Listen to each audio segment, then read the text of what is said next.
अनाज मंडी में एक मुख्यमंत्री ने जनसभा में बोलते हुए कहा, अब मैं इन चौधरियों की नहीं चलने दूंगा, मैं इनके डोगे खूंटी पर टंगवा कर रहूंगा। मगर मुख्यमंत्री को नहीं पता था जल्द ही उसकी सरकार गिरने वाली है। इस दिन के बाद हर रोज उसके विधायक पाला बदल रहे थे। एक मुख्यमंत्री जिसके इतने विधायक भागे कि उसे भ्रम होने लगा कहीं उसकी पत्नी भी पाला ना बदल ले। एक मुख्यमंत्री जिसकी सरकार बहुमत में होने के बाद भी 10 दिन में गिर गई। आज मैं आपको कहानी सुनाने जा रहा हूं हरियाणा के पहले चुनाव की, जिसके बाद हरियाणा में हर एक विधायक की कीमत 40,000 हो गई। 1 नवंबर 1966 को हरियाणा भारत का 17वां राज्य बना। 62 सीटों वाले हरियाणा प्रदेश में अंतरिम सरकार बनी। कांग्रेस के पास बहुमत होने के चलते कांग्रेस ने सरकार बनाई। हरियाणा में पहले मुख्यमंत्री बने संयुक्त पंजाब के प्रताप सिंह कैरो सरकार में मंत्री रहे और कांग्रेस के मजदूर प्रकोष्ठ के अध्यक्ष पंडित भगवत दयाल शर्मा। मगर ज्यादा दिनों तक पंडित जी इस पद पर आसीन नहीं रह सके और फरवरी 1967 में देश में आम चुनाव की घोषणा हो गई। यही वो चुनाव था जिसमें पहली बार केंद्र में कांग्रेस पार्टी के आधिपत्य को चुनौती मिली। आजादी के बाद पहली बार पार्टी को बहुमत पाने के लिए मशक्कत करनी पड़ी। नेहरू के जाने के बाद अब कांग्रेस में फूट पड़ चुकी थी। अब उनकी जगह उनकी तेज तर्रार बेटी इंदिरा गांधी ने ले ली थी।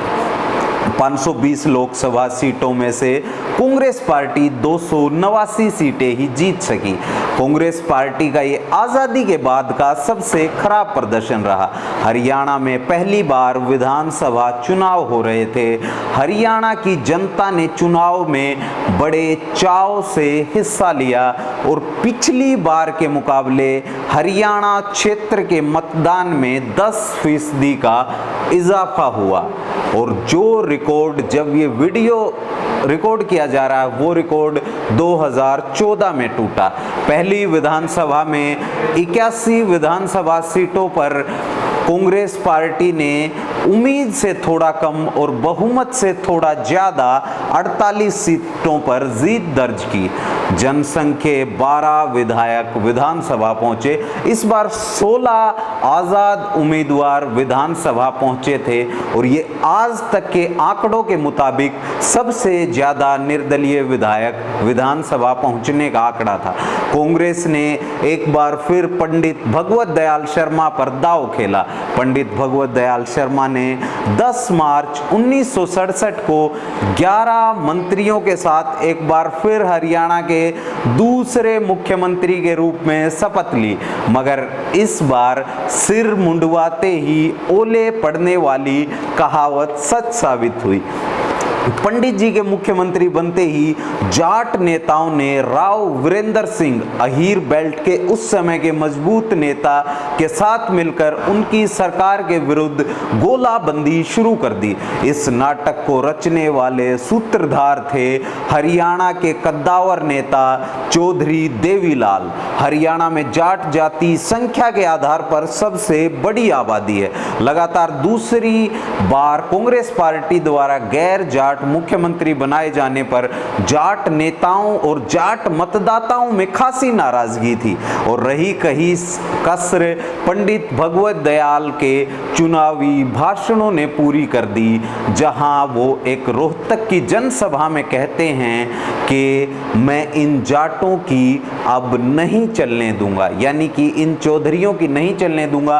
उनका इशारा जाट नेताओं की तरफ था, जिसमें उन्होंने देवीलाल की ओर इशारा करते हुए कहा, इनके डोगे मैं खूंटी पर टंगवा कर रहूंगा। मगर पंडित जी को नहीं पता था अब की बार उनका ही डोगा खूंटी पर टंगने वाला था।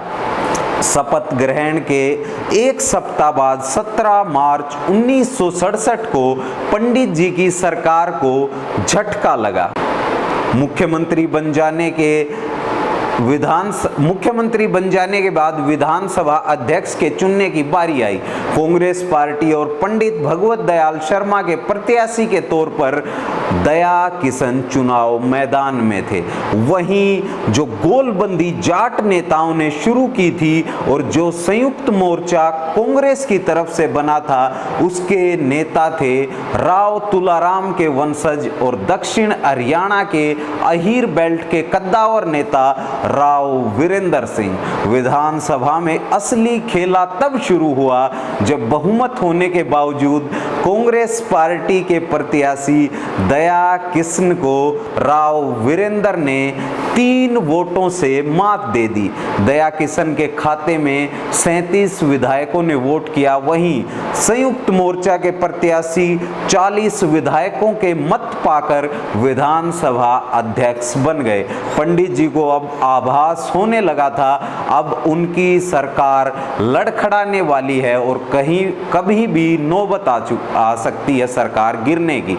विधानसभा के अध्यक्ष के चुनाव में कांग्रेस के 12 विधायक बागी तेवर दिखा चुके थे। उनमें से ज्यादातर जाट विधायक थे। वीरेंद्र सिंह के मंत्रिमंडल में उसके बाद चौधरी वीरेंद्र सिंह को गोलबंदी करके मुख्यमंत्री बना दिया गया देवीलाल और तमाम जाट नेताओं के द्वारा। और उस समय वीरेंद्र सिंह के मंत्रिमंडल में 15 विधायकों ने शपथ ली और उन्हें मलाईदार पद बांटे गए। ये आज तक के हरियाणा के इतिहास का सबसे बड़ा मंत्रिमंडल था। मगर राव साहब की सरकार भी ज्यादा दिन तक नहीं चल सकी। ये सत्य है कि सत्ता के लालच में लोग तब तक साथ रह सकते हैं जब तक उनका साझा दुश्मन खत्म ना हो जाए। देवीलाल से अदावत के चलते 8 महीने में विधायकों के दल बदल का खेल फिर से शुरू हो गया और राव वीरेंद्र सिंह को 20 नवंबर 1967 को इस्तीफा देना पड़ा और हरियाणा में फिर लगा राष्ट्रपति शासन। अब अगले अध्याय में कहानी एक युवा वकील के मुख्यमंत्री बनने की कहानी, उस मुख्यमंत्री की जो 12 अकबर रोड पर नेताओं की जी हजूरी करते करते मुख्यमंत्री बन गया। कहानी उस मुख्यमंत्री की जो हरियाणा का विकास पुरुष कहलाया और फिर बन गया प्रदेश का तानाशाह।